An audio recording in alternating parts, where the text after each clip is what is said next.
It took me a very long time as a woman to look in the mirror and love what I see. Instead of focusing on like what they hate about their face, like what do you love? It's easy to kind of fall into that and be that way towards people. There's just all of these like double standards, and it's 2025. That should not be a thing. Our job is really to educate patients so they can make the right choices to look the way they want to look and age the way they want to look. It's not about what your partner thinks of you doing this or any of that. It's about you and your journey. It's just like, it's nobody else's business except for your own. We don't love intros, so I'm just gonna say it. It's Lauren 𝗖𝗹𝗰𝗀𝗀. I'm Jackie 𝗖𝗹𝗰𝗀𝗀. And welcome to the Clack podcast. I want to start this episode by giving Jackie some flowers because I have always been a very self-deprecating person. It's taken me a long time in my life to feel confident about a lot of things, my looks, my worth. And to be fair, I think that's a lot of people. Yeah, I think it's a lot of women. And I don't think we should hide that. I think we should talk about the fact that we have moments of doubt. And I do want to shout out Ilona Maher's CNN interview. Did you read that interview? Or Yes, yeah, of course. It was incredible. And she was asked how she handles imposter syndrome. And I remember in an earlier episode, remember in one of my airballs, I talked about having imposter syndrome. Yeah. And I was like, why do I even bring that up? And we shouldn't even say that. That's crazy. And so for her saying, I don't have that, I don't know, that really inspired me personally. But I want to start this episode with some flowers for Jackie because I'm so self-deprecating sometimes, it's hard for me to take a compliment. It's hard for me to sometimes feel good. And Jackie is one of those women that is just the ultimate hype woman. To be fair, I think you're the same way and we kind of feed off each other's energy. But I do think that starting this podcast with you, it's helped me like dive into that more and own that space more of just women supporting women and really just elevating each other. I think it's so easy to kind of fall into a place with people, or when you're around people that kind of have like somewhat of a negative energy about them, it's easy to kind of fall into that and be that way towards people. I think just being true to yourself and being authentic, like if you want to, give people their flowers, if you want to compliment someone, if you want to, just make someone feel good, I think that like that is what you should do. And I think it's so easy. And I think it's something that you and I talk about a lot, of just like uplifting one another and uplifting the people around us. And it's so important because it's so easy to just fall into that category with people because there's so much negativity that goes on. But I want to see people win. And I know you do too. Well, let's be clear about where a lot of that negativity comes from too. I think it's deeply rooted in jealousy. And I personally feel that because we are still very much a patriarchal society, like women get pitted against each other to succeed, especially when it comes to higher level positions or opportunities. I can't even imagine in sport, like kind of the delicate balance of being a team, but also wanting to be the best, right? And so I totally resonate with that. And I think especially at this point in our lives, like they always say, as you get closer to 40, you just give less fucks. Yeah. And I think I hit that like years ago, for what it's worth. I know, but I think too that you start to really see people's true colors and what their motives are, and you start caring less and trying to give more to the people that really inspire you. So let me just on that note read a couple of texts I got from Jackie today. Okay, first, boo, you're a flex. Okay. Girl, you're amazing. Period, the end, you're a flex. Like getting these text messages from you, just like even if I'm having a low moment in the day, it just is so meaningful. And in fact, it inspired me to text someone else and just like tell them I love them and they're amazing.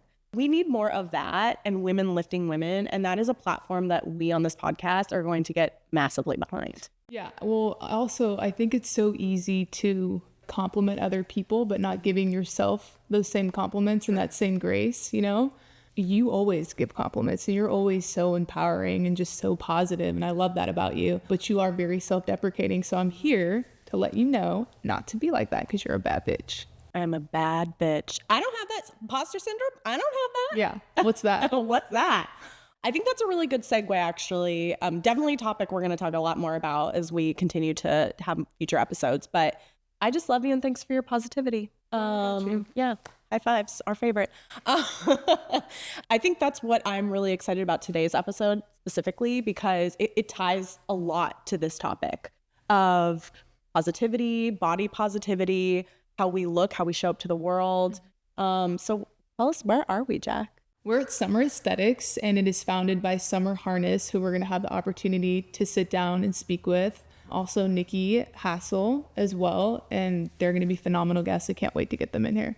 Yeah, they know so much about beauty and aesthetics. And it's something that, again, we talk about this all the time, but we like to remind people, Jackie and I met over a beauty conversation. And I think beauty is such a unique topic for women, and it's such a spectrum, right? Because like, I think it's okay to modify how you look as long as you feel confident about that.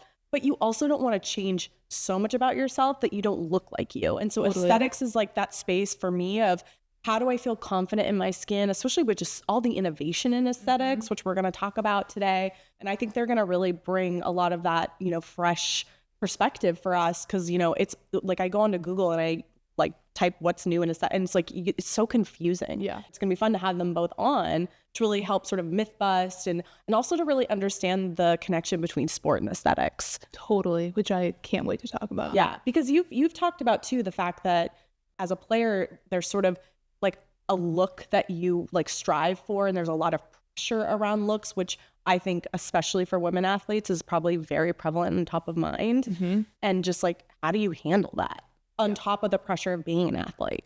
Absolutely.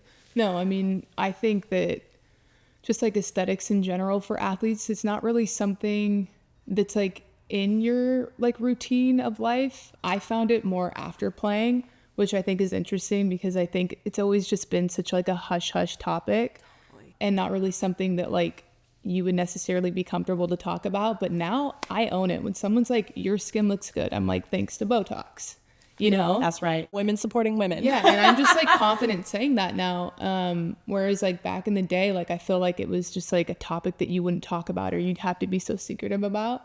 So I think I just want to like shine light on that during this podcast and really talk to Nikki and Summer about it. Yeah, I'm excited. Me too. Alrighty, so let's go.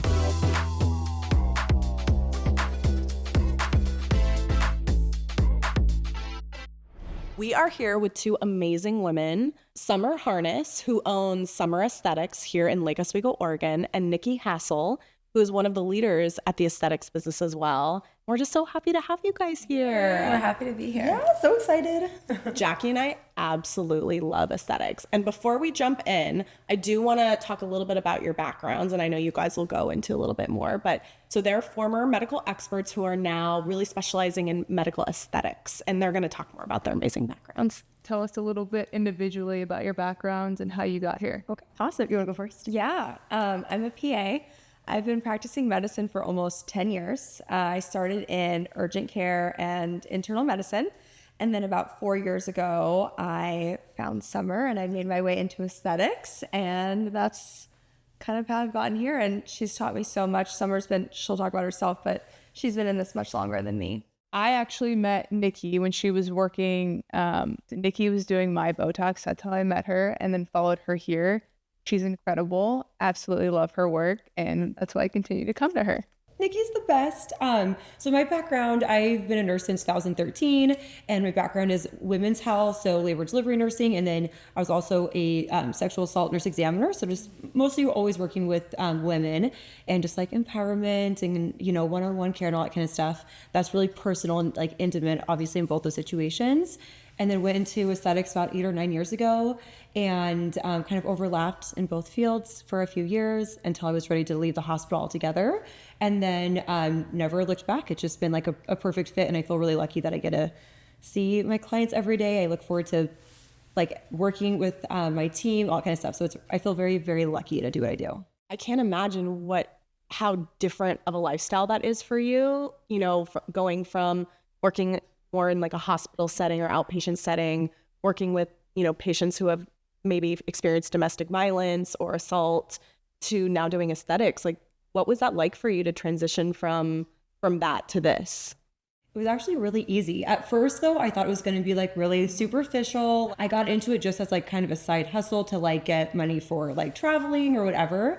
But I thought, I'm never going to find like, like fulfillment out of this or anything like that. But then once I started doing it and I started connecting with my clients and I realized how much how we like hold ourselves and like the careers that we go after and the relationships that we put up with, like a lot of that is about how you look and feel and hold yourself, and it's all really connected. So while it might seem like it's like just Botox or just medical weight loss or just whatever, it's really like on a deeper level for people. And so to see my clients just feel so much better about themselves, make decisions that, you know, some of my care might have had like an impact in these positive things that are going on in their lives, it feels like you're doing something more than just like Botox. So yeah, it was way more natural than I thought it was going to be. I've talked about this quite a bit on this podcast, but I want to continue to talk about it because I think it's so important, which is, you know, it took me a very long time as a woman to look in the mirror and love what I see. And I think, you know, we grew up in the era where it was like magazines and, you know, heroin chic was like the look. And, you know, I don't have a super stick body. Like I have a beautiful athletic body, and that wasn't celebrated. And I think for me, aesthetics has been a space where like that little confidence booster where I'm not hiding my beauty, I'm just enhancing it. And I get to control that. I get to make the decision around that. And I love hearing from women like you who help me make the right decisions for finding that balance. So, you know, now I'm in my mid-30s and I'm like, girl, this is what you got, and it's pretty damn good. So, but that's why, you know, again, we want to do these episodes so that we can talk about those things. There's a lot of deep-rooted trauma in the way we feel about ourselves. That is, I mean, there's so many different it's like more of a web than a root. But do you guys hear your patients talk about that often, or like what's kind of the vibe? Yeah, I feel like that comes up actually all the time. It's really interesting because our goal is basically to make you look pretty youthful, refreshed from like conversational distance. But a lot of times we like hyper focus on something that somebody said when we were in like the 8th grade, or, you know, this tiny little line that nobody else notices or cares about and doesn't age you or make you look not pretty or whatever. And so it's kind of fun to like reshape how people see themselves. And now that we're both more experienced and we're a little bit more bold with our patients in their best interest, I'll just kind of like debunk some of the things that they say. Like someone will be like, "Oh, I hate my jawline." I'll be like, "Actually, your jawline clinically is amazing. Like there's so many beautiful features, like we can enhance certain parts of it, but it's actually a beautiful jawline, and I don't really want to change it too much. It's already really, really pretty great." So just to be able to reframe how people see themselves, you can just kind of see people like sit up in their chair a little bit more, and it's kind of fun to and just talk nicely to people and speak truth to people. And Right. One of the things like with meeting people and talking to them, instead of focusing on like what they hate about their face, like what do you love? What do we want to focus on? What do we want to bring attention to? I think just like reframing the question like that, because a lot of it is just there are things we like, but then we get fixated on what we don't like, and let's kind of move away from that. And that really helps people, I think, to reevaluate themselves and like, oh, actually, I do love XYZ about myself. yeah, So, yep, totally. Gosh, I love that. Like reframing the question. You know, like what do you love? Let's start with that. Nobody's ever asked me that in another aesthetics business, by the way. So I'm like already a fan. That's usually our first question. Yeah. Too. Really? Yeah. And it's kind of like a little dysmorphia kind of like trick question. So yeah, like generally just walking around, there's probably about like 3% of us that have like some dysmorphia. And then in aesthetics, it's more closer to like 30%. So it's also like, if you can't find one beautiful thing about your face, then we're like, okay, let's talk on a higher level here about what the goal is to, you know, it's about looking better, but really feeling better about yourself. Wow, those stats are fascinating. That's amazing. So I'm going to shift the topic a little bit. Could you guys talk a little bit about your connection to sport? So I really didn't grow up playing sports. I grew up in a really small place. I graduated in a class of 10 people. So for me, my sport is the gym. And as an adult, I've gotten really into like exercise and kind of pushing myself in that way, since I think I didn't really get to have that when I was younger. I watch sports a little bit. I don't really watch much in general, but I love watching tennis. And maybe because I feel like that's the closest thing to what I've played, even though again, it's more like ping pong and pickleball. Like a little bit of it feels like sort of close to me. So I love that. But yeah. I love that. I've never heard someone explain my sport is what did you say? My sport is Like the gym. That's where I compete. I push myself. And That's a really cool statement, because at the end of the day, like I'm not a pro athlete. Jackie and I teamed up to show the full spectrum, whether you want to be a pro or you just want to have a healthy body. And we both have that goal, right? And I just really like the way you explain that. I love that. I work out sometimes with Nikki, and I'm always like, man, you look great. I'm gonna get there. You know, it really is encouraging though to see her like lift heavy weights. I'm like, yeah, I'm gonna do that the next round. So, yeah, it's really fun to work out with Nikki.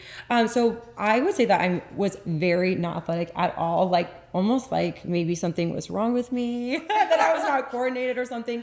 But I really loved anything where it didn't feel as competitive to me, but it felt more like team bonding. So I ended up doing water polo. And I was in like killer shape. I had like a 6-pack and was pretty like ripped in high school from that, which was not probably very sexy at all, but I was like very strong from it. And that was really fun. It was very chill and like not high pressure, and we had a ton of fun. So I actually really think about those days as they were really fun. And then I did like long distance running, like in some marathons and stuff like that. But then once I started this business, I kind of went away from that because it's a huge time commitment to do those kinds of like, I mean, I can't imagine how many hours you train. I was like, I don't have time to do any of this. But I recently started prioritizing that, especially getting into your 30s. It's like, if you don't prioritize that now, then it was going downhill. So you have to be tough to be a water polo player. Those, like, from what I've seen, like, they're nasty out there. No? Yes, but not for me, because I would be like, oh, please don't. And I'd be like, oh, no, that's okay. And they'd be like, oh my gosh, okay. Like, I've heard horror stories about people like pinching and scratching underwater. Yeah. Like, but you kind of like, if you bring that energy, then like you'll definitely get it matched. But I was just there to have a good time and to tell everyone that they were doing a great job. And I was like, She high fives the competitor. She's like, you guys do great. I was always friends with like everybody, and then I was sweet. Probably I was the sweet too, cherry picker, so I would just like swim really fast and get the ball, and I'd hand it off before anyone could like touch me. That's an important role. Yeah.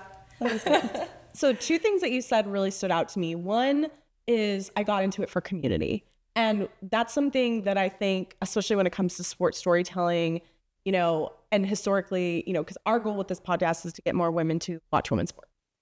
For the first time in my life, and I've talked about this, I want to watch sports. I've never wanted to watch pro sports. Literally zero interest. Anytime the NFL's on, I'm like, and for like, I'm so excited watching Unrivaled. Like, I can't wait for the next season of the WNBA. And it's because I'm seeing these stories of these women and the backstories of these women in a whole new way and a whole new light that makes me feel more connected. And community is a big part of that. And I think even just meeting Jackie and like us forming this friendship, I was like, oh my gosh, like she's my ultimate hype woman. And that community doesn't get talked about enough in sport, especially in women's sports, but it's such an opportunity because we don't want girls to drop out of sport. So I just thought that point was really interesting that you brought up, because that was a big reason for me too in getting into sports with the community. Yeah, no, I love that. are there any specific aesthetic treatments or routines that you find like that athletes kind of gear towards? When I think of the athletes that I'm seeing in clinic, I'm thinking of people that are like runners and things like that don't have a lot of body fat. And so one of the treatments that just comes to my mind is something like 𝗖𝗹𝗶𝗰𝗀, which stimulates collagen. It's a really natural way to sort of build collagen in the body. And people that don't have as much fat in the face, I feel like that's always a great natural way to approach it. 𝗖𝗹𝗶𝗰𝗀. That's interesting. Sounds like a villainous character. But in this case, it's the protagonist. Yes. Oh, yeah.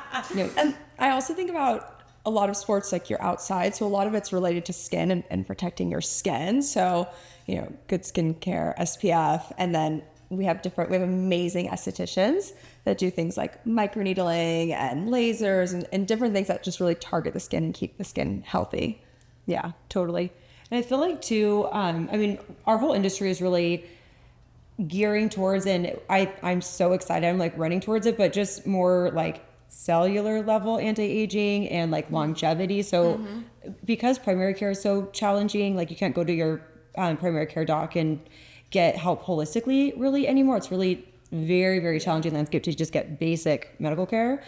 So people are turning to, medical spas to do other things that are like, like NAD or lipomine or just different like injectables that are supplements, not necessarily medical weight loss, but just more like anti-aging from the inside out, and not just with how you look, but also how you feel, how you sleep, how you perform at the gym, how you retain your muscle mass, all that stuff. See, that would be really interesting to go a little deeper on because, I mean, Jack, I'm sure you you were on probably such a strict routine around all of those things, like your like what you were eating, how you were working out, your sleep routines. Like those are all such important parts of our performance. And that's why I think it's really interesting that you covered that from an aesthetics perspective, because I didn't even think about sleep and aesthetics. I didn't even think those were related. Right. Because I have a really big challenge with sleeping. I've always been a night owl. I have a really hard time going to sleep and slowing my mind. And it's just something I haven't been able to figure out yet. Such important still to this day. Like last night I was watching freaking Crossroads with Brittany. I thought you were going to say. I thought you were going to say you were knitting, but that's okay. Oh yeah, I do like to knit. That's been really fun. But can you talk a little bit more about like the connection with sleep and aesthetics? I'm just curious. I mean, it's how everything heals. So, I mean, I'm probably a horrible sleeper recently as well. I think we all go through seasons where maybe you had a baby or there's some big change in your life or you're excited or stressed or whatever and it's keeping you up. But I mean, if you don't sleep well, then you're not going to think well. You're not going to, perform well at your job, at the gym or anything like that, or make positive decisions. Like you're not going to eat well because you're tired. And it's definitely not easy. I feel like sometimes I don't do everything that I like recommend for other people because, in our own home lives, we all kind of make decisions. We're like, oh, I should not have stayed up that later and things like that. But I mean, but it's huge though. If you can tackle some of those things, I mean, the synergistic like ability for like a little botox, sleeping better.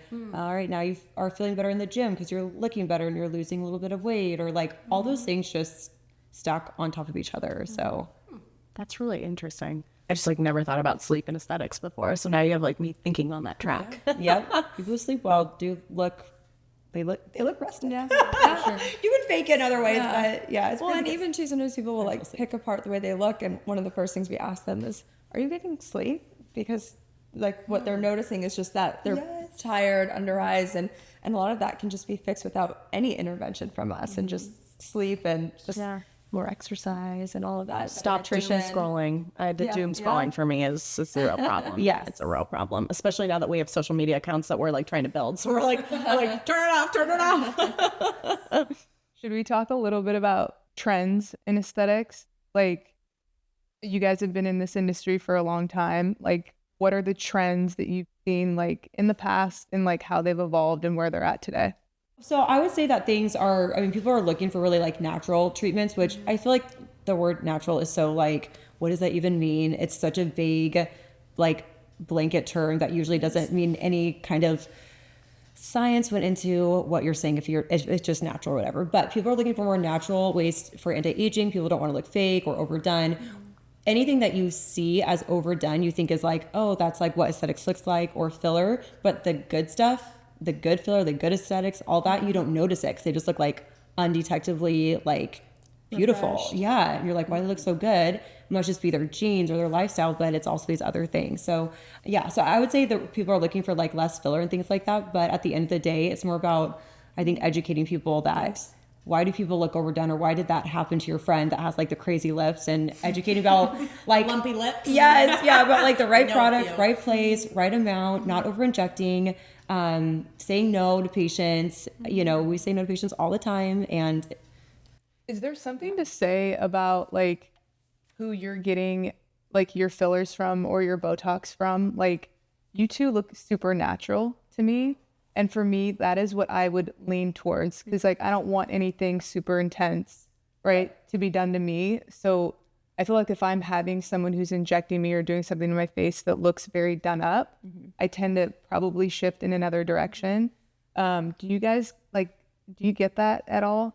Well, when I first started injecting, it was around COVID time, so we would wear masks. And I remember patients would be like, can I see your face? I met you with the mask. Yeah. And I thought that was a really reasonable question because again, this word natural, like my definition of natural versus theirs when they can't see my face, it does make you feel it. If you look at somebody, you're like, oh, I like the way they're presenting themselves. Maybe you don't look anything alike, but you just like what they're, doing. You feel more comfortable. For sure. I want to talk a little bit about aging because I think every woman's relationship with aging is so different.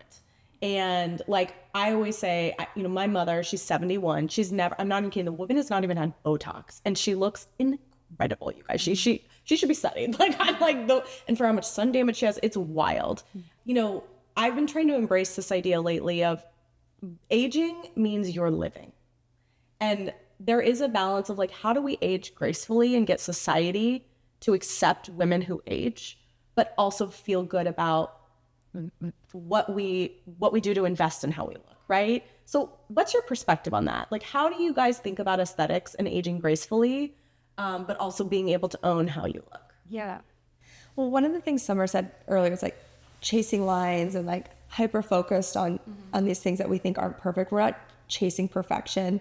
I think it's really important to focus on like what we love and highlighting that, and wrinkles and movement and certain things are totally normal, and it's beautiful. It tends to look, again, back to the natural, unnatural, less natural, and not like yourself when you're chasing every little line or this, or hyper focusing on something and going. So I just feel like when we look at the face as a whole and what do you like, and highlighting that really helps. I think that, I mean, we even with each other sometimes, like, we'll be like, what do you think about me doing this? And we always will tell each other, like, no, you look great. Like, don't do that, because we're all harder on ourselves, right? Like, and that's our job to be like, what, you look amazing. Don't do anything there. And I think it's really important to have that positive outlook for each other. And I think the other thing that's very helpful is, I'm like jumping all over, but like, I feel like I have so many thoughts on this, is skin.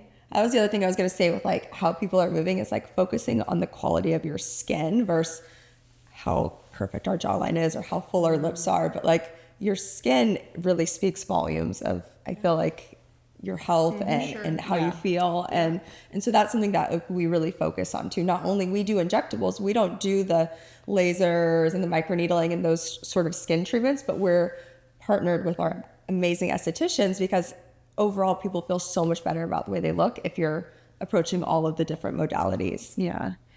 I'll say like one thing about like the pressure on women to age a certain way or to age gracefully or whatever. It's just like, it's nobody else's business except for your own. And I always tell my clients that, I'm like, I don't mean to hurt anyone's feelings, but if I do, then so be it. But like, it's not about what your partner thinks of you doing this or any of that. It's about you and your journey. Just like your weight is nobody else's business. It's nobody else's business to tell you that you look tired today, unless it's like your loved one who is wanting to help you get more sleep or something like that. But I just feel like it's so not okay for anybody else to tell you how you should age. What's right for you. It's okay for you to color your hair, but don't do your lips. And it's okay for you to, get a breast augmentation, but don't you dare put, put any filler somewhere. There's just all of these like double standards, and how, men are allowed to age versus women. And it's just so, I'm like, it's 2025. That should not be a thing. It's your own journey, just like your health is your own journey. Those are your own choices that you get to make. And as long as the, prescriber and the provider, as long as I feel confident and comfortable that your outcome is going to make you look better, because there are those differences where someone wants to get their lips overdone. I can't get on board with that, because I don't think it's going to make you look better than you do right now. So I'm going to say no to that. But as long as I'm on board with this is going to, I think it's going to accomplish the goal we want to accomplish, then it's nobody else's business, and they can literally stay out of it. You were gonna say fuck off, but that's fine. It really is. It's so unfair. Like when, who was it? Carrie in Sex and the City. What's her real name? Sarah Jessica Parker. Thank you. My icon. Yeah. That is Lauren. It is. She was a character in Sex and the City. Yeah. It was so crazy though when she, and I never even watched Sex and the City like growing up or anything like that. I totally missed that boat. But I was like appalled when that came out and people just tearing her apart about her hair. And I'm like, it's not your business. It was crazy. George Clooney, on the other hand, praised for being this like silver fox. It's just such a sexist double standard. And, and even things like resting bitch face, or I'm like, I hate that. It's so targeted against women. And I'm like, we need to change that narrative. There's enough of us that we can change it. So, well, so I know what the title of this episode is going to be. It's nobody's business. That is such a great, like, that statement is so real. And, I've invested in many things over the years, and I've I've kind of danced this line on like, should I tell people, should I not? And now I've entered this phase of my life where I'm like, oh, yeah, I'm going to tell people, because it's like, I want to own how I look and what I've invested in. I'm not going to try and hide it. Like, that's, again, goes back to women empowering women. And I do think that it is our choice, our body, our choice. Like, on this podcast, we believe our body, our choice. And I think aesthetics plays a big role in that, because you're literally paying money to, you know, in so many words, augment different things about you, but like, you get to choose, right? It's 2025. You choose what you want to look like. Can you tell us some stories where aesthetics has changed someone's life for the better? Is there anything specific that you guys can think of? And I know we kind of touched on something similar earlier, but I think just like diving into that a little bit more. Yeah, I have like with medical, we do medical weight loss as well. I definitely, right now I'm doing a lot of medical weight loss. So a lot of women feeling like confident to wear a bathing suit for the first time in years, or like to me that, or like to be in front of their husbands undressed and things like that, that you're like, it means life changing. And so that's the first thing that comes to my mind. But also I had this beautiful patient of mine, and we did lip filler, we did lip flips, different things. And she cried because she was like, for the first time in my life, I don't feel self-conscious, like smiling. And she was getting married, and she wasn't worried about like what she was going to look like in pictures. And it's something I never even would have noticed, but it was something that was very, you know, somebody had said something in her life before, and she was so self-conscious of it. And for her to like feel not worried about it, she loved her pictures on her wedding day. And I don't know, like sat with me. I was like, that makes me so happy. Like, Your wedding pictures are those pictures you look back on forever, you know? And like, that's a really special thing that you could give her that confidence. And again, like going back to women supporting women, it's like, you guys, that's why I think what you do is so important in this space, because like, we need guidance, right? And there's a lot of snake oil out there. And I think that's what you were kind of getting at with, you know, some of your previous questions is it's really hard to know sometimes who to trust. And I just think your approach and how you're very delicate and safe about, you know, kind of accentuating the things that are really beautiful about you and making those positive choices. Like, we need that. I mean, ladies, I've had my lips dissolved before. That was no fun. Oh yeah. And I know that happens. Yes. But It happens. It was not ideal. And I was like so horrified. I'm like, what did I do wrong? I shouldn't have done this. Like, it was such a weird feeling. But, you know, I got through it and everything's fine. I'm like happy with them now. But it's such an interesting thing, because you like stare in the mirror and you're like, what could be different? Speaking of lips, I've been wanting a lip flip for years. Really? And look it over there shaking her head. But Carla has been telling me, no, I shouldn't get a lip. I'm going to get a lip flip. We're talking about lips. It's none of her business. Listen. It is going to make me feel good for my wedding, so we're getting a lip flip. yeah.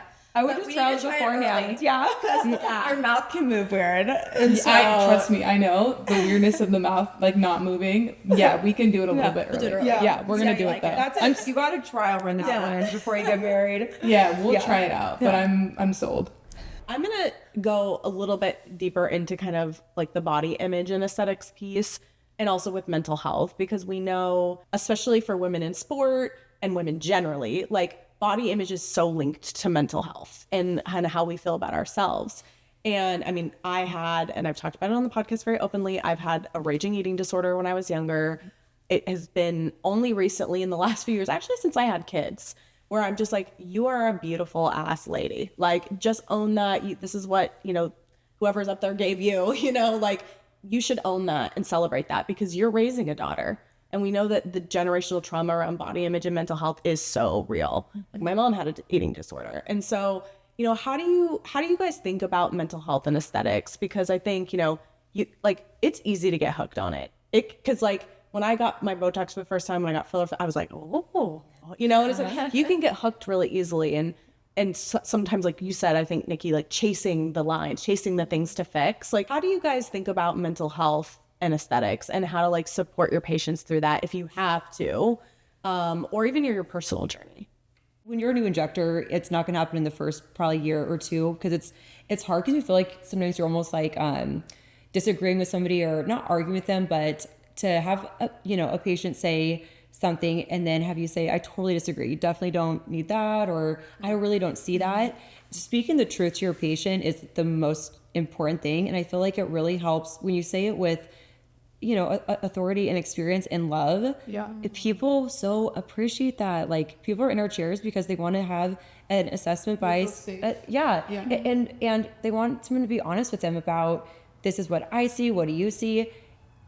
I know what we see. We're really well trained. And if we tell you that you do not need something, I promise you that you don't need it. That's our job, is to sell you stuff. So if we say no, you don't need to question it.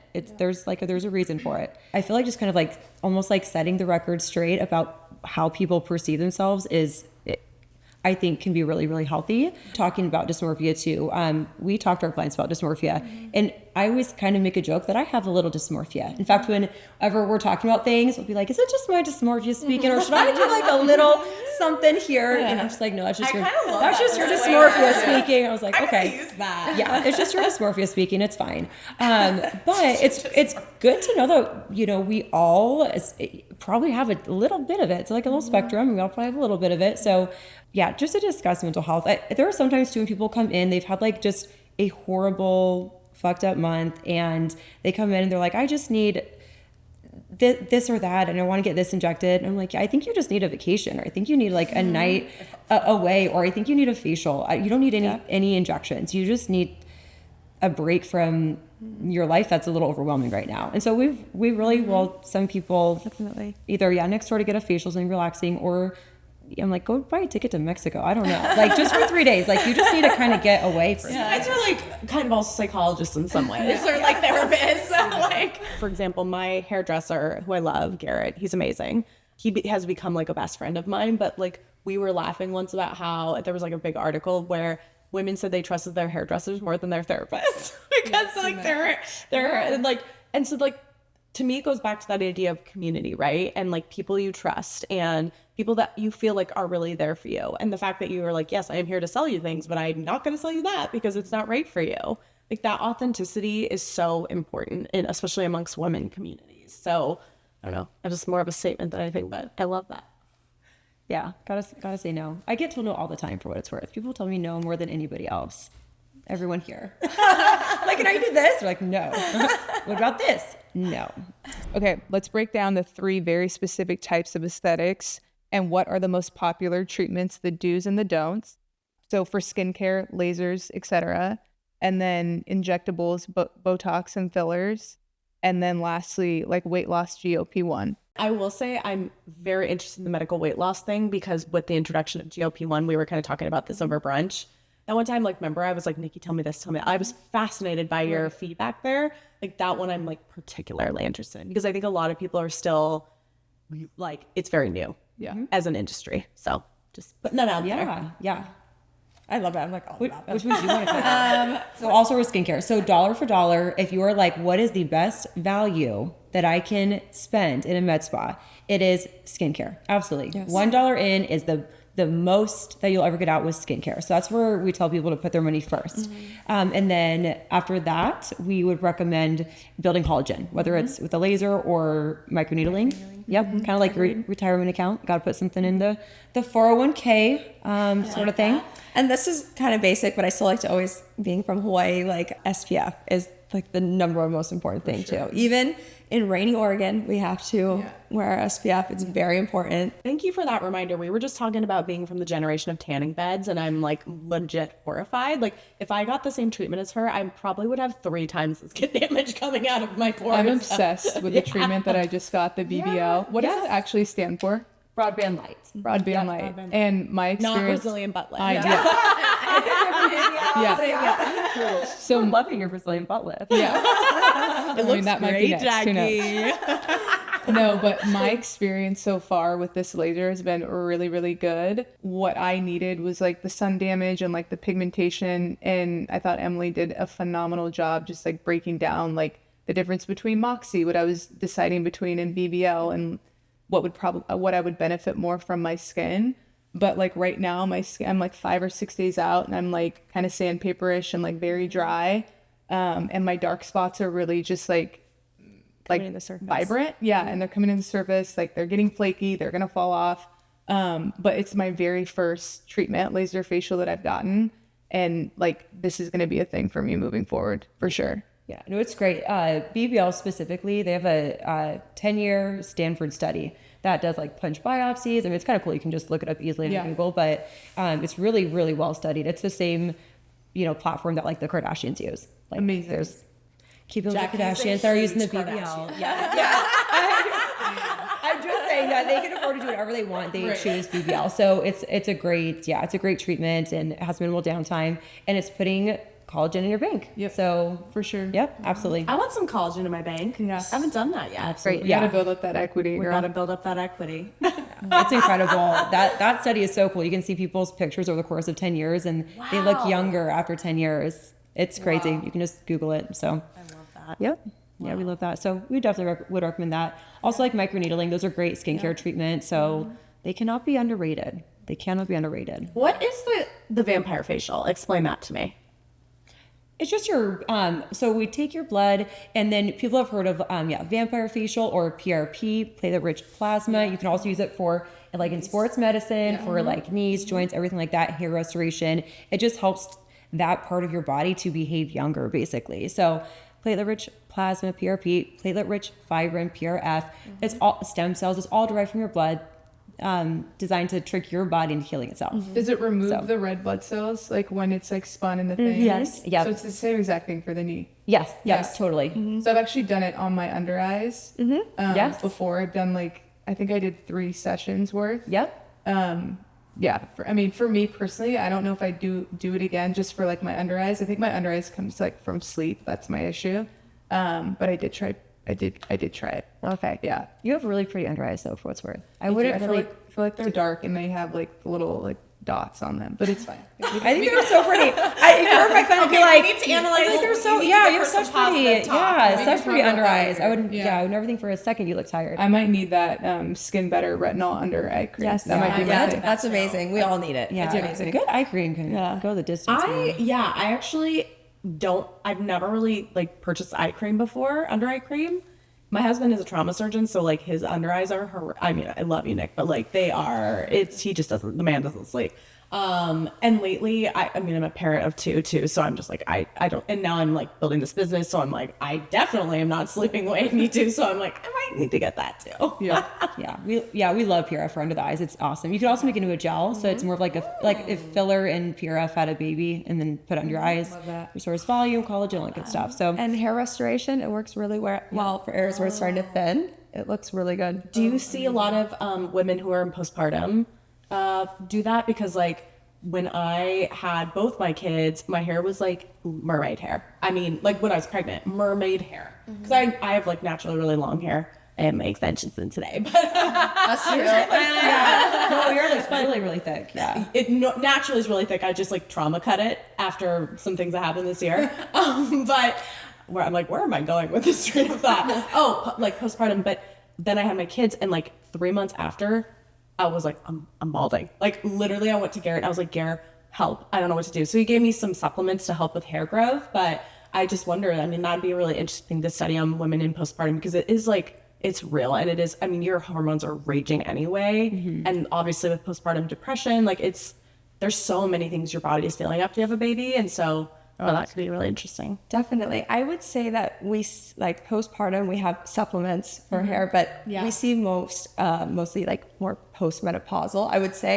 Doesn't mean that postpartum couldn't benefit, but I would say probably like postmenopausal. That's right. Yeah, Those are more of totally. our Yeah. patients. And that hair loss after you have a baby is totally expected. And so when we see our patients after having babies, I'm just like, be nice to yourself. Yeah. Like people are like, they've had their baby 6 weeks and they're like, I need to lose weight. I need to grow my hair back, my lines. I'm like, you just doesn't like, you have some grace. You look amazing. Like you're not sleeping at all, and look how good you look.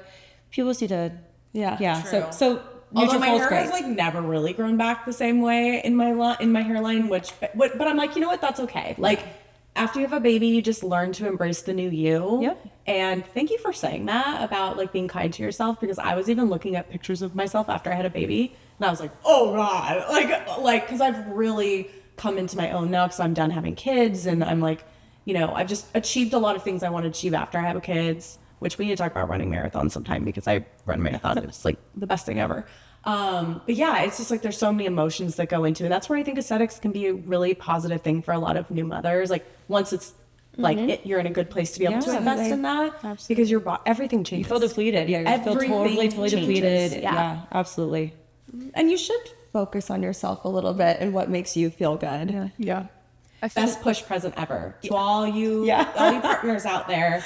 Get your partner some aesthetics push presents. Yeah, I wish I would ask for that. Yep, just some gift cards. Not anything specific. Nick got just me gift cards. That way they're not like don't like pre-purchase certain things. I'm like, this is not what we need here. So. If Nick got me a gift card to like an aesthetics place, I'd be like, oh my god, he got me a fiddle fig, which is very nice. But I was like, a plant? That's really funny. I want some sparkly or some new skin. That is really funny. So do's and don'ts for injectables. I would, because if we were going to do those really quick, if you guys still want to know those please. ones. Yeah, I can't wait to talk about weight loss. But. Okay, we'll cruise through the injectables. I would just say go to somebody that you do research on and that you Phil is an expert at what they do.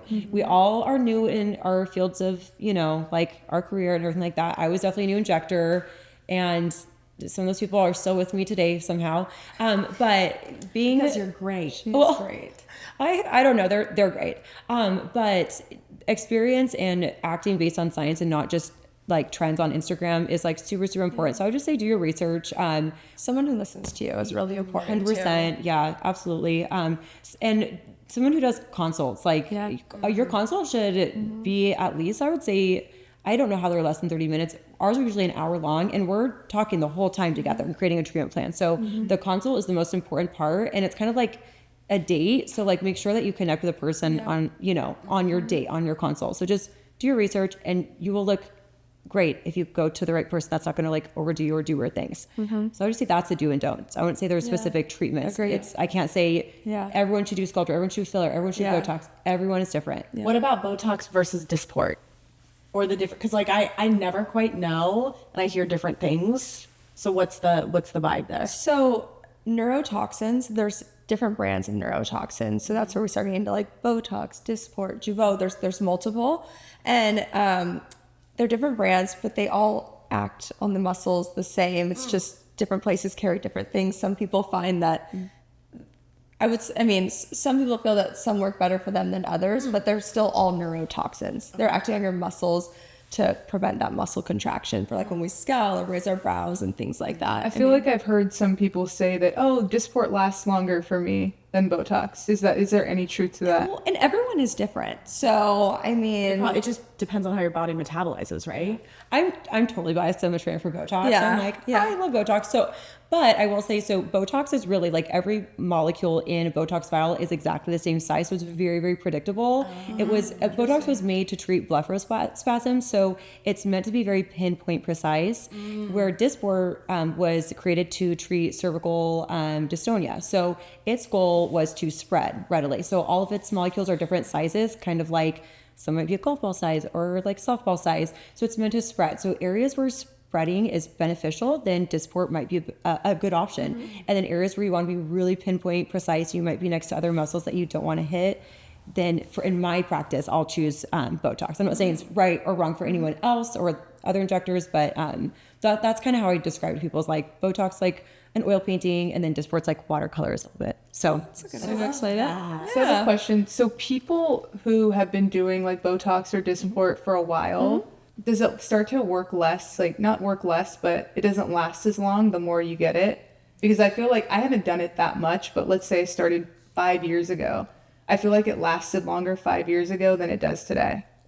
I'm so sorry to say it's because you're older. Yeah. It's because your skin is thinner and, our bone structure is changing, fat pads, all that kind of stuff. So you can become truly resistant to neuromodulators. They're all type A, all the ones we're talking about. Botox is for 𝗣𝗶𝗰𝗀, 𝗣𝗹𝗰𝗀, and 𝗬𝗋. But to become truly resistant, it's very, very, very challenging. And it usually comes with like chronic overuse, like getting it every month. I don't even know why people do that, but it's very every month.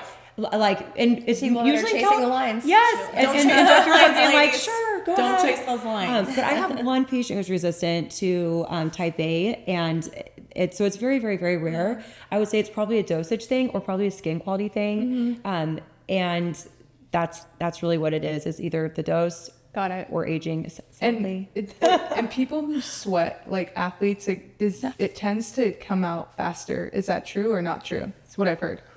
So what Botox and Dysport are actually doing, they're working on a protein called 𝗞SNAP25, and it's like this little like T-Rex arm that is like growing out and carrying the signal. And so it whenever you inject it, little, so it's like a longer arm, but it makes it into like, yes, it makes it into like this little T-Rex arm. Nick calls me the T-Rex. Yes, you're like, this is exactly like my life. So it's basically your ability to regrow those proteins. So I always feel like people who are like, oh my gosh, mine really lasted for, you know, way longer than it's supposed to, like 5 months. I'm like, wow, you really don't have a lot of movement. Why can't you grow proteins? It's almost something that's probably a symptom of actually like your health, honestly, if you feel like it's lasting like way longer than it should. But if you're metabolizing through it, it's not that it's a product that stays in your skin and you metabolize through it as you sweat. It's that you're an athlete. You're like in like this peak physical health. So it's gonna wear off faster than you because you are gonna regrow proteins better than me. Okay. I would love to be as physically like, you know, prime as you, but I guarantee mine will last longer Super than yours. insightful. I didn't know that. So it's not sweat.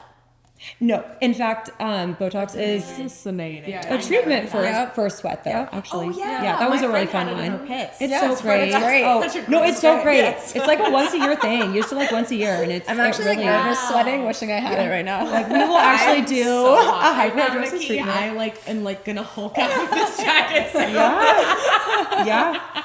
Okay, let's move on to medical weight loss and GLP-1. Ozempic, right? Like that's the big buzzword. That's the brand out there right now. Like how has it moved more into the aesthetic space now? It was used for diabetes and was found to cause weight loss.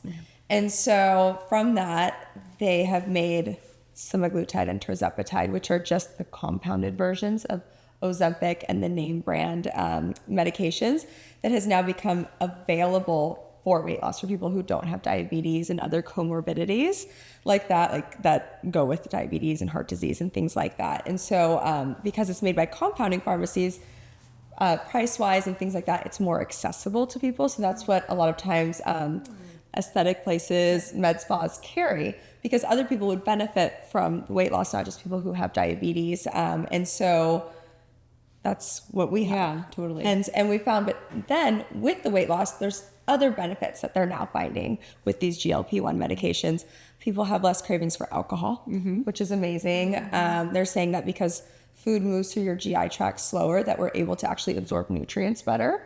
So it's helping with like gut, like microbiome sort of things. It helps with our hunger and like cravings and things like that, like food noise. You know, we work out so hard and we're trying to eat so healthy, but your body's still hungry. And so it sort of quiets that noise, which is really helpful for people.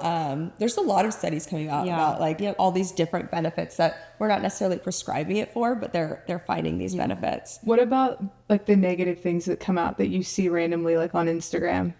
I think I don't even remember specifically like what I've seen, but I've heard like new findings, Ozempic can cause this or that. Like, you know, there's a lot of things said. I think the biggest thing that I like to educate people about is if you're taking something that suppresses your appetite, but then you're not exercising, getting protein in, doing things to eat healthy, if you're just using it to sort of like suppress, and I mean, ultimately, if you're not eating, it's sort of like an anorexia.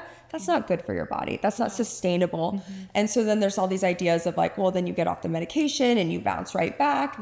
And I think that is a concern if you're not doing the right things to take care of yourself. So for me, it's really important when I talk to patients and we decide to take these medications that we're like, hey, this is just supposed to be like an adjunct to help you live your healthiest version of yourself, so that if you do get off the medication, when you get off the medication, you've built muscle, you have the routines, you know how to eat, so that it's setting you up for success versus, you've just suppressed your appetite, you're off of it, and now you're hungry and gaining all the weight back and things like that. So there's a quote by one of my favorite podcasters and entrepreneurs. His name's Scott Galloway, and he says there's no free lunch.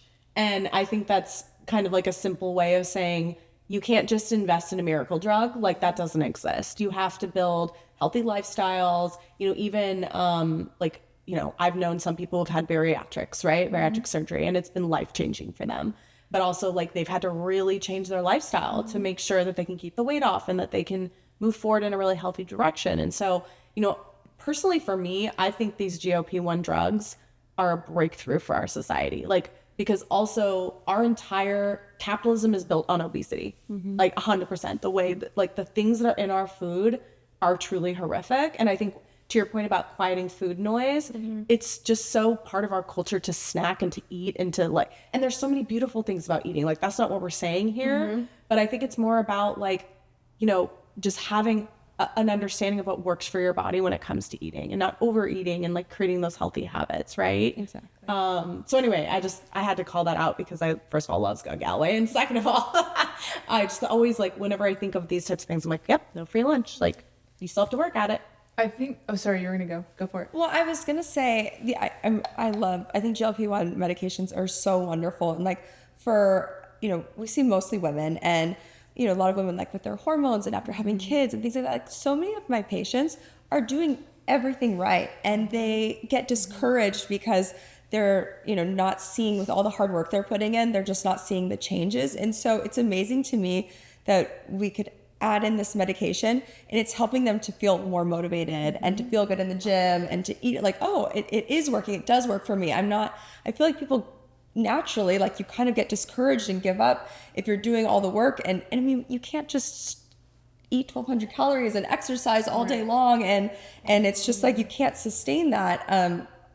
I mean, ultimately, you shouldn't be eating 1,200 calories, but you know what I mean? This helps quiet that noise and helps you to eat healthier and make those decisions and work hard and just support the changes that you're working so hard for. So I love it. Yeah.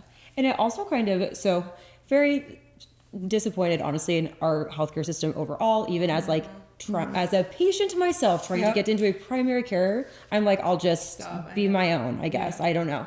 So I literally, my appointment was supposed to be today and my insurance provider changed and it got canceled. I know, like, I can't. I didn't even have an option to like still go. I'm like, what if I want to pay cash and just be seen? But they canceled it for me. I had no option to be seen by my PCP. Carla's been trying to find primary care since March. You guys, it is literally horrific. Yes. And I'm so sorry that happened to you. And I mentioned this, but my husband's a trauma surgeon and he sees people at like the worst space times of their life.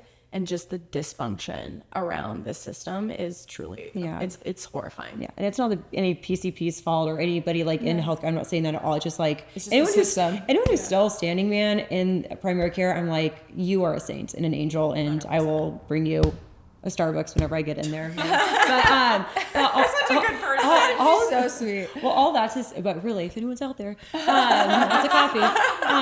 But like it up from a bunch of we're kind of like, even though we're not practicing as like primary care providers, I mean, we could, you know, that's kind of our backgrounds, but we're a second set of eyes on people's health. So we're looking at people's labs, we're educating our clients about, you know, things of like, you're carrying your weight in your trunk. So what that really means is this underlying metabolic and hormonal dysfunction. So it's not, you know, it's a lot of education, honestly. And I feel like it's kind of fun because I get that little like primary care type, I don't know, where I feel like I'm actually moving the dial for people like long term. And correcting things that we heard when we were younger. Like, we all heard the calories in, calories out, which is so, like, anyone with like 2 brain cells should know that that's not true, because if that's the case, you know, you wouldn't know that skinny person that can eat whatever they want, you know, or that person like that who's really full figured, who's just works out and eats so healthy and never drinks alcohol. Like, that wouldn't be the case. like so J-Lo. I'm like, girl, you're not living. I love you, J-Lo, but like, I'm sorry, I love me some wine. Yeah. I just feel like after parenthood, you can't not have wine. I'm sorry. It's just like not a thing. Yeah. That's not true. It is a thing.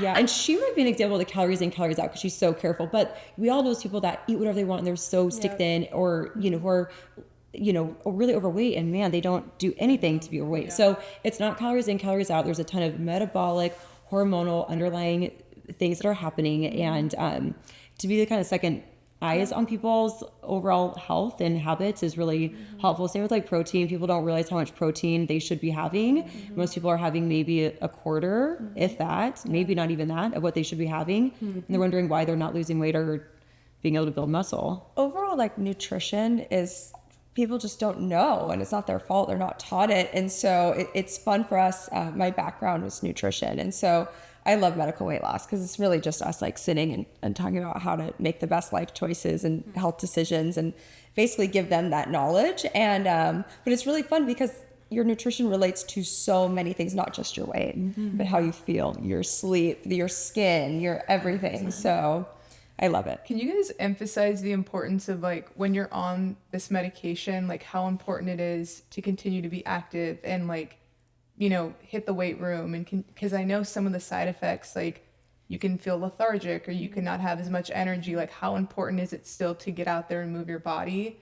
And then also like, I know your hunger is suppressed. So like, it's hard. I feel like people find it hard to eat things, but like how important is it still to eat like and put these like proper nutrition like in your system, I guess. Yeah, it's the most important. And I think ideally, like when you're getting on the medication, it might really suppress you, but the goal is to be on, I think, a low enough dose that you're still able to eat. Right. And you're not just not hungry and getting through the day, because that's where a lot of the fatigue comes from, because if maybe you're on a dose that's higher or in the beginning and you're getting used to it, people are eating so little that of course they're tired. They don't have any energy, but then they don't feel hungry like the rest of us. So it's something really important. And getting in the gym, because if you are not eating, you're going to be also like, you know, breaking down muscle, and muscle is so important. And so that's why we really talk about like the weight bearing exercise, how much grams of protein to get in a day, ways we send them information on like how to kind of get that in. Cause it's actually a lot, like if you weigh 100 pounds and you're trying to get between 70 and 100 grams of protein, it's kind of, you have to think about it. You have to like really be aware of everything you're For putting in your sure body. I'm not getting enough protein. I think this is particularly such an important conversation for mothers. Like I was working a corporate job. My husband was never home because he's, you know, a doctor. I have 2 little kids. It was so hard for me to focus on anything around like my own nutrition, or because oftentimes we're just eating what we're making for our kids. Like I love me some Annie's mac and cheese. I'm sorry. Jackie like goes and raids my pantries, and she like eats all my kids' snacks. She's like, I'll buy you more, I promise. I'm like, you don't need to, it's fine. But you know, I think it's so important like for this education, and we as mothers, like we don't usually, at least I don't make time for it. You know, like I am healthy. I work out almost every day. I am very conscious of what I eat, but like even today, I think I've had like 5 nuts, and I'm like, what is wrong with me? Like I'm super unwell, like because you don't have time, you know? And so there isn't really a question here, more just like a comment on, I just think this topic is so important for women, you know, after parenthood too, or when parenthood starts, because we just do not take care of ourselves. Yeah. Let someone else do it. Let someone else meal prep. There's so many great, so when our clients are in here, they're like, oh, I work this like crazy job, and then I have, you know, all these kids running around and I don't have time for anything. I'm like, well, great. You do not need to literally meal prep anything. It's not 2005. Like you literally do not need to touch anything in the kitchen, and you can still eat really well. Talk about some of the companies that we... Yeah, CI Lifestyle Meals, Stella's. We actually so we're really embracing this like wellness 2025, like our whole team. So we're trying. Let's do that on the pod. Yeah, we really are. We're trying out all these different like gyms and programs around here, and just trying to figure out some information for our patients too, and for ourselves, because we want to stand by what we tell people. And we're trying different food companies and different like apps to track things, and so yeah, the CI Lifestyles, the Stellas, those are our main ones. There's Fit Foods. Yeah, I mean, love that. Make it easy. I don't cook. I don't know. We don't cook, we don't clean. Wow. Okay, It is ladies. I think I'm gonna need to look into that, because also the amount of money I've been spending on groceries, and I really, because I've like, you know, obviously starting a business, I'm not like bringing in a stable paycheck anymore. So I am, you know, just trying to be more mindful of my budget, but I find myself spending so much on groceries where meal prepping could actually be really advantageous. It's just hard because I got some picky ass little kids. And so, you know, sometimes it is just easier for me to just like take a scoop of Annie's mac and cheese, because I'm just like, I don't have it in me. But having like a meal prepped for me And they actually do too, where they'll like prep just like the protein. Like say you have other things, but like making the protein is That's the hard. hardest part You of can the have that, or you protein, can do family style, because it's one thing like you eating a meal and then your family eating something different if they don't eat like that. But if you make the meal and then you just like put in the protein that's already prepped, it makes it really easy. Yeah, they've thought of a lot of things. You guys have inspired me to do that. I'm definitely gonna do that. I haven't done meal prepping in so long. You don't need to. You don't need to, you're free. Yeah. I'm free. See, already I can tell you ladies are for the ladies. You are building community, you're helping, like even just saying like, we're trying all these because we want to help inspire our patients. And like, I have never been into talk to, you know, medical experts or aesthetics people who go this deep, like who are willing to like commit this much around like holistic wellness for their patients. Hats off to you ladies for how you're I mean, I'm going to become a patient. Our clients, we love our family and friends who all come see us, and we want to take good care of ourselves too. We're not going to be able to take great care of our families and, you know, be involved in the community, all that kind of stuff if you're just always putting yourself last. And Yeah. And a lot of women do that, put themselves last. And one of the things kind of like circling back is like, you know, trusting the person that you're seeing. Like, we tell everyone everything we're doing so that you know, like, how do we know what something feels like or this or that unless we're doing it ourselves? So we all try to learn a lot and do it. And yeah. One thing that people absolutely have to know about is NAD. NAD is like this really amazing thing in longevity med, and there's even more to learn. But basically, the shorthand version is a coenzyme that acts in every cell of the body. And so it starts to deplete as we age. And so it helps with, by putting it back in the body, it helps with like energy stores, mental focus, mental clarity, signs of internal and external aging. So, I mean, there's like, if you look at the list, it just goes on, and that's kind of like the shorthand version. I will tell you, I've been on it for a month and I'm like buzzing around. I am so energized, and like maybe that's why I'm profusely sweating. I don't know. You can take it as a pill. We do intramuscular injections so that you can do it like weekly. You can do an injection, and at first you like, it has to kind of get like in your body and you're more used to it. But I mean, what week are you on? 3 or 4? I'm on 3. I'm on 4, and we're like, So feels do good. you not have to drink coffee anymore? I mean, that's sort of a ritual. I feel like we drink coffee because it's 100%. I could like fall asleep after I drink coffee. And that's how I'm too. It's part of the waking up experience. always so. so every tired. person is different. Yeah. But for me, I feel like I'm in here and I'm like, okay, what are we doing next? So like, if we're not busy, I'm like, and That's that's Could you really imagine Summer's me on personality. this? Yeah.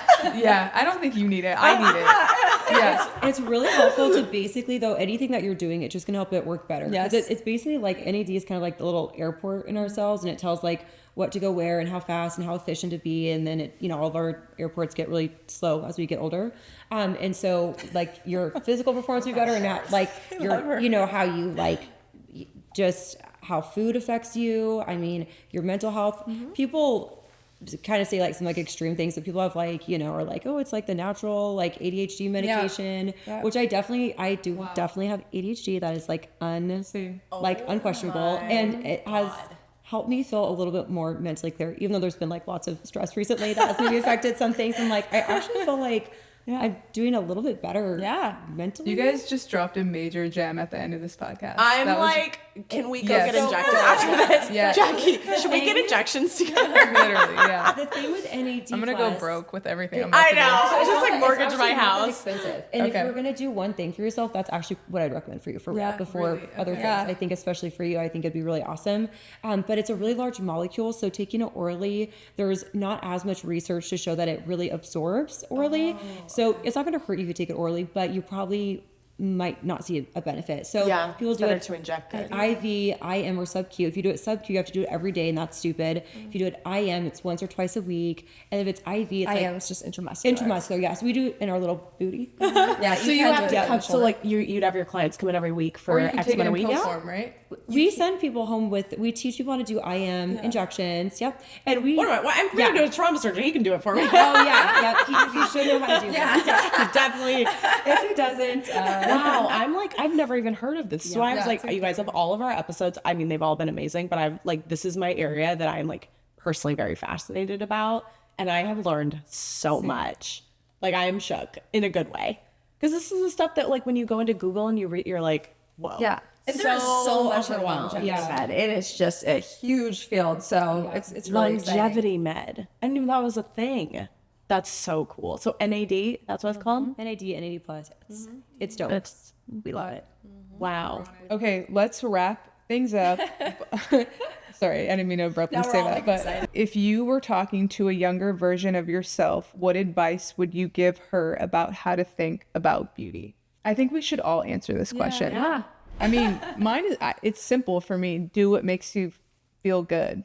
You know, and like, I think that oftentimes there's pressures and there's people telling you what to do or what they think that you should do. But I think if you feel good about yourself and you're confident in the decisions that you're making, you're just going to be a better version of yourself. Shoot, that was really good. Okay, I'll say mine just more kind of like to not think that you have to have a ton of money to do aesthetics or to take care of your skin. Start as young as possible with skincare. If you know, if they're local to us, we'll never tell you to do anything that it's not going to be like really great for you in the right time for you. But don't wait until you're like, you know, in your 50s or 60s. If you want to take care of your skin in this way or to age in this way, then don't wait and don't feel like you need to have an insane budget, and you can just kind of grow into it. And the sooner you start, the less money you'll spend, the less you have to do, the easier it'll be to just stay where you are. So it's not this huge dramatic thing. Love that. Yeah, Love that. that's great. Less than $1,000, all that stuff. I was gonna say be kind to yourself. Like when you're younger, and maybe as you get older, like I feel like you're so hard on yourself, and it's so important to be kind to yourself and to like focus on the things that you like about yourself. That would be my advice, because as I am closely approaching 40, I feel better in my skin than I ever have. I would say stop comparing yourself, girl. Stop comparing yourself Comparison is the thief of joy. Yeah. 100%. I've been really focused on practicing more gratitude generally, because I have a beautiful life. I have healthy children. I have a wonderful husband. I have so much. And I think it's really easy in our society to feel like you don't have enough. And that's why there's just so much greed and so much capitalism. And without going down that road, I just think that comparisons are exactly what you said. And I would tell young little Lauren that stop comparing yourself, girl. You have it all. You guys, this was amazing. I truly, I think this episode's going to help a lot of women. Yeah. And I think it'll also really demystify this space in a powerful way, because it shouldn't be hush hush. There should be no weirdness around it, because it's nobody's business but your own. That interview I feel like I learned so much. Same, girl. I mean, Same. I have 10 million things I want to invest in, but let's start small. Now our pockets are going to be broke. Oh boy. We might need to create a Click Clack aesthetics business just so we Literally. can write that off. Yeah, for sure. Could you imagine? That was You and me at the front desk. Yeah. Like, welcome to Click Clack Aesthetics. How can we help you today? epic goals. Epic goals. Yeah. But they were amazing. I mean, what amazing women. Okay, Jack, it's our favorite time of the episode. Slam dunks and airballs. My slam dunk of the week is about a week ago, maybe a little bit less. I got my BBL facial done here at Summer Aesthetics. Shout out to @sweetlikeHoney, Emily Fogg, who did my facial. She's absolutely amazing. I'm coming for you, Emily. I want a facial now. Yes, so the facial that I got done is BBL. No, it's not the Brazilian butt lift. I actually don't know exactly what it stands for. Every in this time you space. say BBL, I'm like, oh wait, she didn't get a Brazilian butt lift. She did not. She didn't, even though she should think about it. Maybe. No. No, so I got this laser facial and it was amazing. My skin is like super dry right now. So basically it just like peels a layer of your skin off, and it really helps with like pigmentation and sunspots. Holds your little sunspots up to the top. Yeah. So like my sunspots now are really like dark, because eventually they're just gonna flake off and fall off. I'm shook. Yeah. Magical. Like It's like sloughing off the years of tanning beds. no, seriously. Like, we were from the generation of tanning beds. I can't even talk about Oh it. my Like, gosh. it makes me like, if my daughter's never going in a tanning bed. I know people that still go in tanning beds. I can't. I literally can't. There's a little thing called spray tans now, ladies. Yeah. I just want to quickly name 2 other slam dunks. Do it. We're Go. not going to talk about it, but my wedding outfit, done, sealed, all of it. I'm so excited. It fits perfect. Like, I thought it was going to have to do some alterations. Didn't have to do any of that. And then lastly, let's talk about this Portland weather, girl. During this time of the year, though, like, it should not be sunny this many days in a row. No. And like December was we were drenched, and then it's just like frigid cold here, but like beautiful and sunny. It's been so nice. But I'm today like, was like actually kind of warm. Got to like the 50s. I was like, it's still cold for this California girl, but I'll take it. she's a baby about the weather. She But I is. still love you. You do snowboard with me though, so we were in the I'm snow. a pro snowboarder. Let's talk about that. I'm really excited about my slam dunk of the week. I recently revisited my millennial roots and watched Crossroads with Britney Spears and Zoe Saldana Stop. and the rest of the crew. I'm sorry, talk about women supporting women. That movie was so good. I forgot that Kim Cattrall is Britney's mom, and I was like, oh my God. See, you need to prep me a little bit for these topics, because I don't know anything about this. All I know is you said Britney Spears and I'm obsessed. You haven't seen Crossroads? No. Okay, I'm coming over. You, me, and Carla are going to be watching Crossroads. Wait, and Lord of the Rings. And this is going to be a very long evening, but I'm telling you, Crossroads is epic. Okay. Like I'm sold. her song, I'm not a girl. I know Not that song. yet. That's what it's about. It's Also, so. Lauren's a singer. No, And I'm not. One That episode, she's was- gonna sing for us. No, absolutely not. I'm way too embarrassed for that. But I did just sing a little Britney. But shout out to my girl Brittany. I forever love you. I'm a forever fan. So that was love her too. And it just like really motivated me, got me excited for the episode because I'm like, they go on like a road trip across America together, and I'm just like, So good. Carla, Jack, and I, let's get in a car and go. Let's go. Let's go. I'm down. And then we'll audition and become famous. That's what happens. In That's the movie. plan. Okay. What was your airball of the week? I have a lot of straight friends, and oftentimes my straight friends will say, dang, I wish I liked girls. It would be so much easier. Oh, like me? Like, I think you've said that at some point too. We love Nick. Nick's perfect. And I think it's so funny because 2 women also have 2 periods. And when I tell you, it has been World War III in my house. Oh my God. And I'm gonna cry. literally, Carla will kill me for talking about this, but I think it's hilarious because recently we've been on our periods and we've been at each other's throats.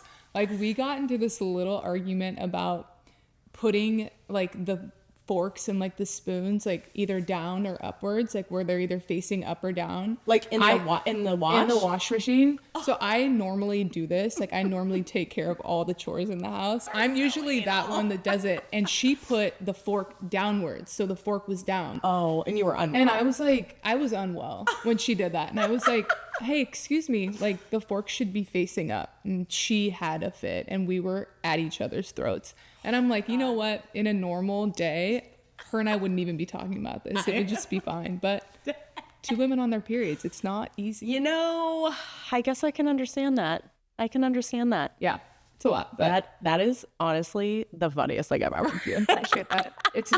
It's So real. it'd be easier Very except personal, for one real. time in the month. Yes. Okay. I couldn't even imagine it. She could get period. Oh, could you imagine? I mean, yeah, scary.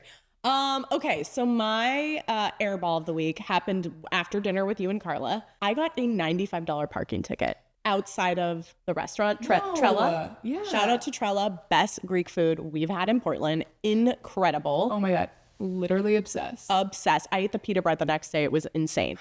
Back to my airball. First of all, it was like a don't park between like 5 and 7. Okay. Yeah. So like, Oh, I'm pretty sure we parked in a similar space Right? at first and then moved. and literally I was like, and then on the little thing it said conspicuously parked, City of Portland. I cannot with your parking tickets. Like they are so parking Are you ticket gonna heavy. appeal it? I don't know, but it's $95. I was like, $95. what? Appeal. It was like $65 last year. Yeah, no. Like, what is that's happening? wild. Yeah. What is I can't tell happening? you the amount of parking tickets I accumulated at USC in Los Angeles. That we can have an entire episode on just that. What if we had like images of all your parking tickets just on repeat? It was so regular that I started getting them off my windshield, tearing them up and throwing them away. Dude, I know I have one unpaid one. Oh, don't tell this. Oh, well, this is going to air, so the city's going to know. But I am going to pay them. I mean, that's good. I paid them all. But the amount of time it takes to appeal them, I'm like, time is money. No, I agree. And that's how they fucking get you. Oh my God. Well, okay. I'm freaking hungry. I need a snack. So it's probably time to go. I'm with it. Let's I mean, go. I know you always need a snack. So I didn't bring you a squeezy for I'm this actually, episode. I'm ravenous. I came into this episode, this night, very hungry. Oh God. All right. Well, We don't like a hangry Jack. no, actually talk to Nick about a hangry Lauren or a hangry Haley. Good Lord, that child. She's I worse can than me. imagine. Yes, you heard her today on the call. She also didn't refer to me as Auntie Jack. She was mad at me. That's why she wouldn't. She was mad at me because she wanted I me need to to go get her play. in a good moment. Yeah, you do. She was not having it. Even though I took her to like the happiest place on earth in Portland.